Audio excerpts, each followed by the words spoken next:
And I've been trying to get back onto this for ages. I've tried to get back on, recorded stuff, and just never uploaded it. Didn't know what to say, didn't feel like what I was saying was right. And I always felt like I needed to make some sort of grand return. But the truth is, I still don't know. I still don't know what I'm actually going to talk about right now. All I know is there's one quote that I have come across recently. And with all the events that have been happening in my life and the person that I'm aiming to become, the quote says, "Ready is not a feeling, it's a decision."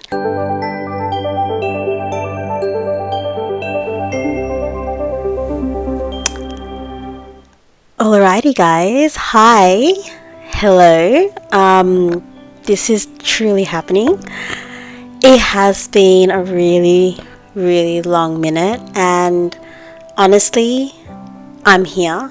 I am back from the dead. It's been a long time, and I've been trying to get back onto this for ages. I've tried to get back on, recorded stuff, and just never uploaded it. Didn't know what to say, didn't feel like what I was saying was right. And I always felt like I needed to make some sort of grand return. But the truth is, I still don't know. I still don't know what I'm actually going to talk about right now. All I know is there's one quote that I have come across recently. And with all the events that have been happening in my life and the person that I'm aiming to become, the quote says, "Ready is not a feeling, it's a decision." And ever since I read that quote, I've been really inspired by it because it's so true. A lot of us wait to be ready. A lot of us wait to be inspired. A lot of us wait to feel like it's the right time, it's the perfect time. But in reality, being ready is a choice and it's a decision.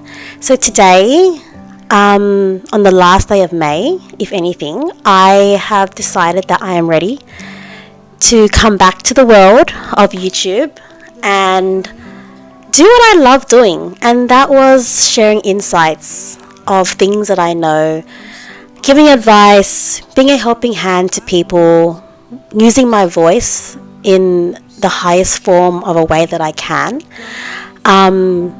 And I guess just being in a spotlight of attention. I don't know, but hi world, I'm Jennimon and I'm back. And I think the last the world kind of saw of me officially was I was in Georgia. I was studying medicine. I was in a long-term relationship. I was a student that was A grade, B grading her studies, on the way to become a doctor, in a long-term relationship. And then suddenly I disappeared. And I know that I did make some sort of announcement to say that this is what's happening in my life and I'm going through a lot right now. But honestly, I don't think I've ever given myself credit, or at least publicly given myself credit for what I had gone through. And I think that's something that I have the strength, I have the courage to proudly say to the world and to all my family and friends who I've never really spoken to this about too as well, that I'm truly proud of the past 3 years and what it's brought me, all the challenges, all the learning curves, everything that I've faced. And no, it wasn't easy, because it wasn't just I went through a breakup and I was depressed. I had a lot of messages from people on Instagram, and some people said to me, "Jenny, please don't tell me you dropped out of med school because of a boy." Some people messaged me and said, "Don't throw away your dreams and your aspirations and your careers because of someone who broke your heart." And as much as I know that these messages come from a very supportive place, empowering place, no one truly understands the depth of what it actually means except the person going through it, right? So I'm here to say today that it wasn't just the breakup that led to my ultimate decision to drop out of medical school and throw away my dreams, as people say. It was so much more than that. It was the breakup, yes. So the breakup was basically the starting point of everything else, because I was emotionally so upset. I was heartbroken. I wasn't able to function. Does anyone know how hard medical school is? It's fucking tough, right? So you can barely get past being in a good, healthy mindset. If you're struggling and you're crying and you're depressed and you're heartbroken, it's impossible. You're never going to do well. And even if you do, you're not going to have a great time. Especially for me, I was studying abroad, so I was away from family and friends. So it would have been twice as hard for me to go through that phase. So I knew that taking a break from medical school for a temporary period of time was the best idea for me, just to stay back in Sydney, be with my family, be with my friends. It was just the right choice to make. And it wasn't just a breakup, so that was where it all started. But the breakup was basically a snowball effect on a lot of other things that I had to break up with eventually. So while I stayed in Sydney, over the course of being here, I adapted a whole new lifestyle as part of my healing process, and that whole new lifestyle made me fall in love with life all over again, which honestly, in hindsight, was the most beautiful thing that life has given me, that God has given me. The ability to fall in love with myself for a second time and with life for a second time. So throughout all of that, what happened was I picked up hobbies that I never really got to pick up when I was a medical student, because you're just so busy when you're studying. You don't have time to eat. You don't have time to do anything except study. So I never got to really experience the simplest things in life, like just indulging, spending time with family and friends without guilt that there's an assignment or an exam at the back of my head. There's also the fact that I'd never experienced anything in the shape or form of an extracurricular activity. Like, I love dance now. Dance to me now is my living and walking persona. There's camping, there's running, there's just so many things that I love to fill my life with now that I couldn't do if I was to continue to have pursuit of being a medical student. And the 6 months that I took off eventually got extended to a year. And the truth is, I knew within the last month of the 6 months that I didn't want to go back to medical school. I just fell in love with the life that I never knew existed. I fell in love with a side of me that I never knew I had, because I didn't know that it was a possibility. So I knew very early on that I wasn't going back. But, you know, coming from an Asian household, spending my whole life advocating that I'm going to be a doctor, I want to be a medical student, trying so hard to get in, finding a pathway to study abroad, all the hurdles that I had to face to get to where I was, it was so hard for me to break it to people around me that I wasn't going back. Especially the friends that I made in Georgia, I found it really hard to break it to them as well. But I had to do it eventually. So I extended my stay back to an extra 6 months, and in the extra 6 months I continued to pick up my life. And one of the things I also did was look for a job, because now that I knew that I was going to be back permanently, I needed some sort of income. And it started to really make me face reality. And that reality was, how am I ever going to catch up to my friends who have so many years of working experience? Because while I've been studying for the past 12 years of my life, they've already been grinding, working hard, hustling, climbing the corporate ladder, making all this money, getting all this experience under their belt, and I'm here with the only experience I've had is, you know, a few years in speech and behavior therapy as a junior, and the rest will be customer service experience. And no one really wants a career in customer service. So I didn't know where to start. I didn't know where I was going. I felt so behind. I felt so lost in where I needed to pick myself up from. That was one of the major things that I had to face at the age of 28 or however old I was. I don't remember anymore, 27. The other thing was, not only did I lose my relationship and I was healing through that, I also felt like I lost a lot of people around me, and I lost a lot of my friends. And if you're one of my friends and you're watching this, you might feel like I'm referring to you, and I probably am.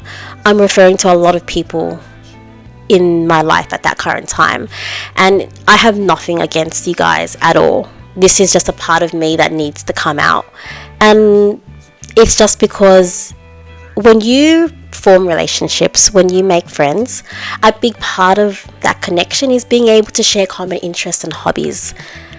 A lot of my past life with my ex was so domesticated. It was revolved around dinners, it was revolved around like dates, it was revolved around double dating, doing things together as a couple.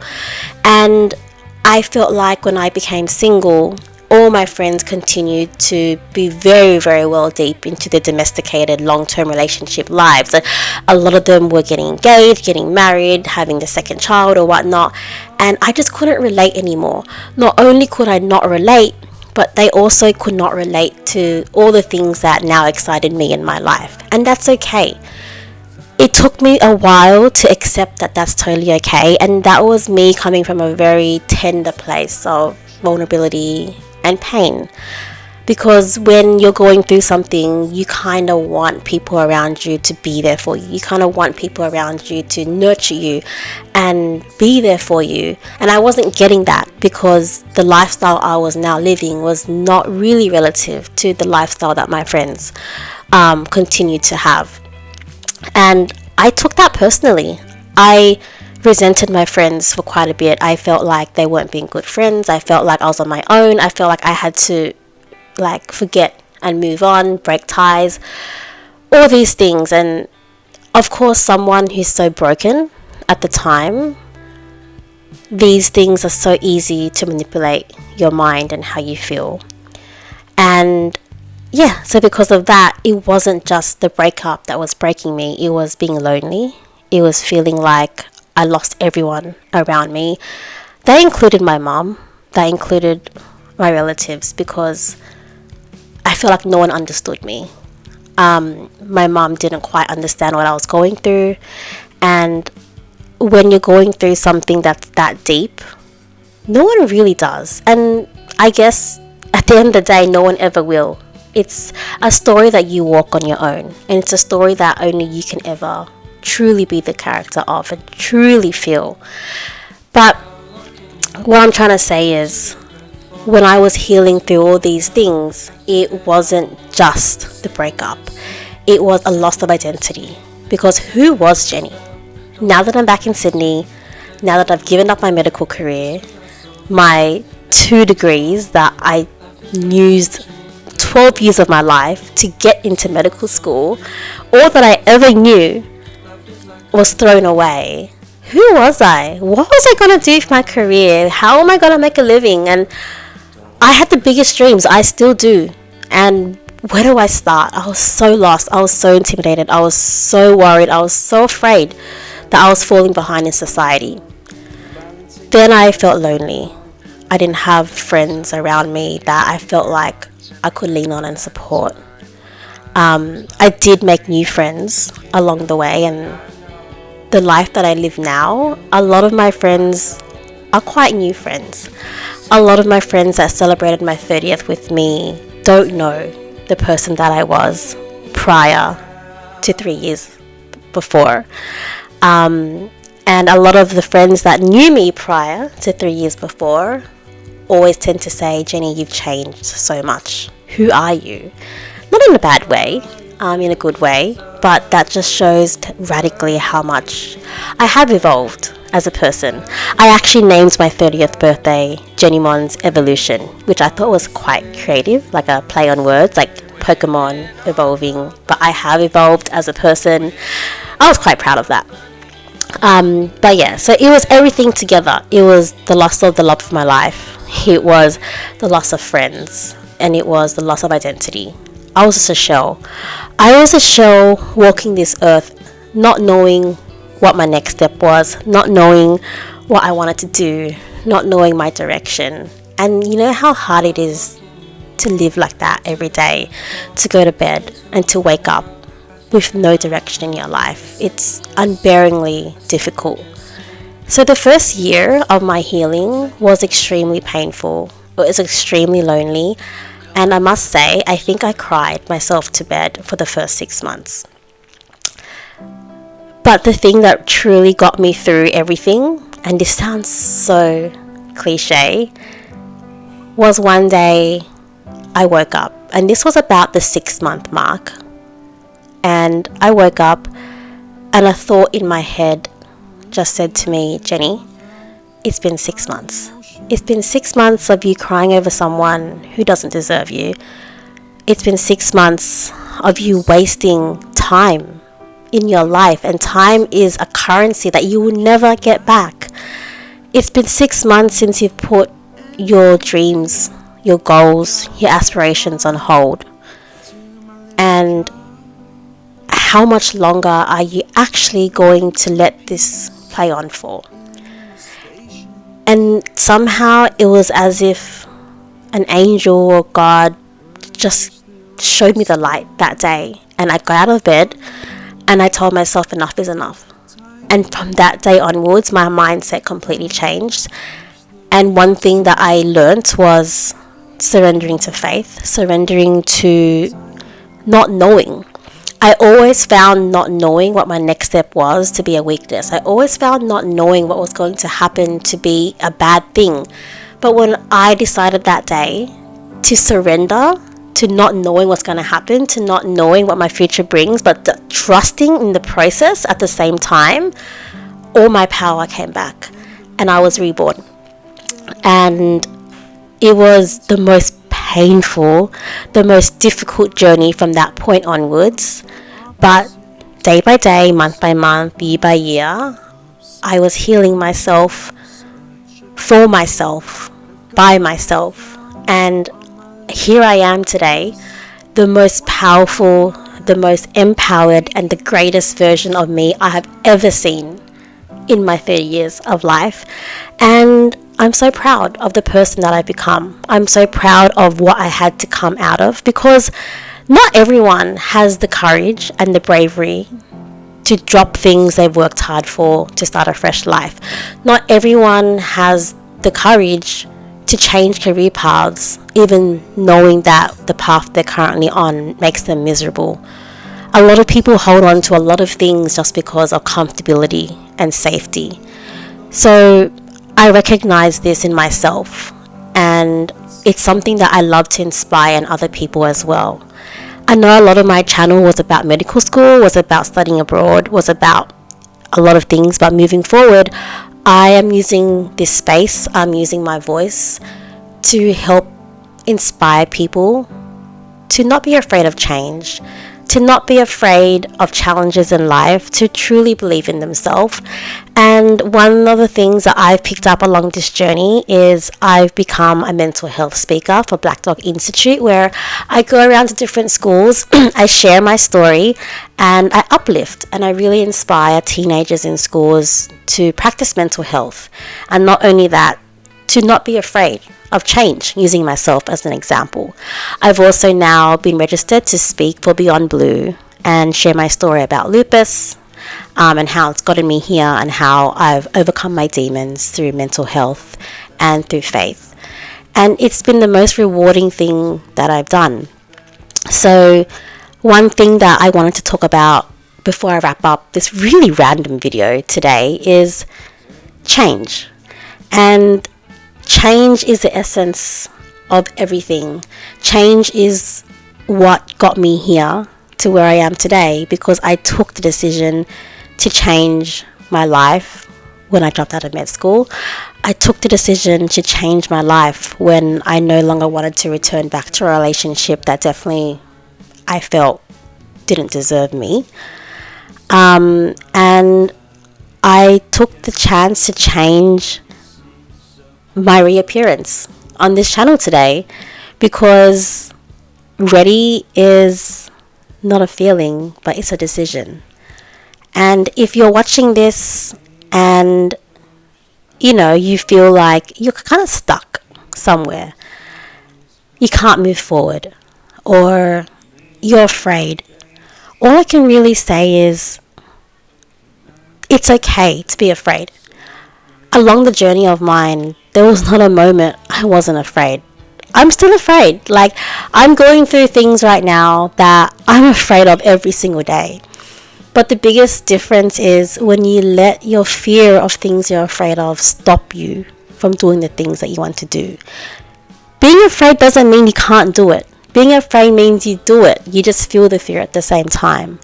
And essentially, moving forward, I really want to come on here and share some stories, bring some of the most amazing people that I've met in my life along this journey, have them share their stories, their insights.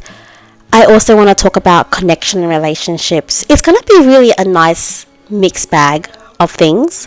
So if you're interested, stay tuned and stay subscribed. But of course, I understand that the content of what I'm going to be talking about is so drastically different, a change to what I normally spoke about before. So feel free absolutely to unsubscribe if this doesn't serve you. At the end of the day, the whole reason why I started this YouTube journey, YouTube video, YouTube page in the very first place was it was about reaching those who I could help, and it stays the same. My philosophy for this channel stays exactly the same. If it reaches just one, then my job is done. If it reaches more than one, then my job is amazingly done. But yeah, I'm so glad to be back, and I do have Instagram again. It was a big jump to close Instagram for a while, and it was a big jump to reopen Instagram again. But yeah, please feel free to reach out to me to reconnect. If there's anything that you're interested in that I haven't covered in this extremely random video, please ask. If there's anything that is a mystery to you that you would love solved, something about the past 3 years of my disappearance that you're dying to know, I'll be happy to share. But that's it for now. I'll stop rambling, and I will see you guys in the next video.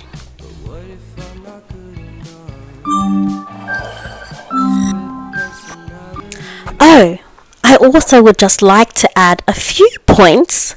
First point being, I'm back in uni. I'm not doing medicine, but I'm studying psychology.